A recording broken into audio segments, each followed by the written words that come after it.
to their minds. They're so distracted that they almost crash into another car. When they make it to their son's house, Larry covers the bandage on Joan's arm with her sleeve and reminds her that she needs to tell the family about her cancer. Joan asks for one more day since she doesn't want to ruin their grandchild's gender reveal party. The family receives the couple with a warm welcome and teases them for their 65 years of marriage. They also tell Joan that they found a box of her old pictures in the basement.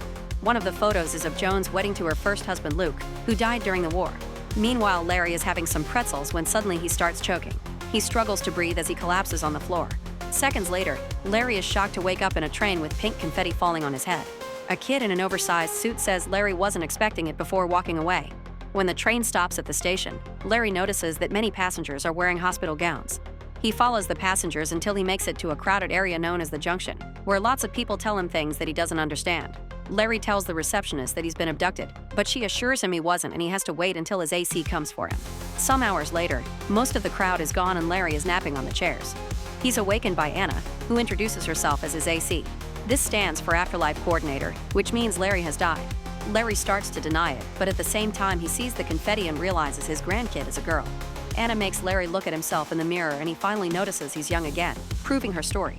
She explains that when people reach the junction, their forms revert to their happiest selves.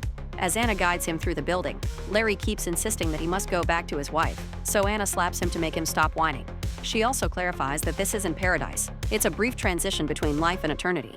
At that moment they hear an alarm and Larry sees a man being tackled by security. Anna warns him to never cross any red doors.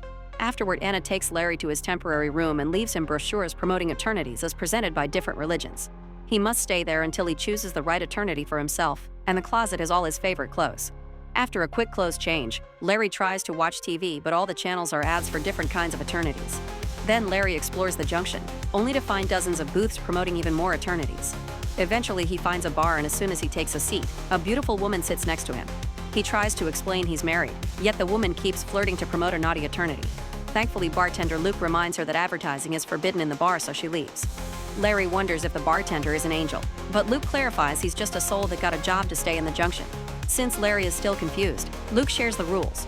There's no switching eternities after he's chosen, and there's no visiting other eternities either.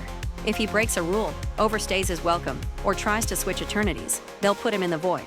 It's a place with nothing but blackness for all eternity. Larry shares that his wife has cancer and he promised to take care of her, but now he feels guilty for abandoning her, so he asks for another drink. The next morning, Anna wakes Larry up by getting on his bed. While complaining about his hangover, he asks why there are souls with jobs in the junction. Anna explains that some people haven't accepted death, while others are waiting for their loved ones. The worst ones are the ones that can't choose. Larry wants to know if Joan will die soon, but they can't obtain that information. Since he decides to wait for her, Anna tells him he can get a job as a janitor after the provided 7 days, but he'll also have to move to the basement. Some days pass and there's no sign of Joan. Anna tells Larry that this could take several months, so Larry decides he'll prepare an eternity so Joan will feel at home when she arrives. That night he writes a letter to his wife explaining everything. At the same time, the cancer finally kills Joan and she wakes up on the train. The next morning, Anna is taking Larry to his eternity. He asks her to give his letter to Joan, but she explains it's against the rules and hugs him goodbye. Larry starts making his way to the station while Joan leaves the train. On the escalator, Larry is shocked to see his wife, but she doesn't notice him.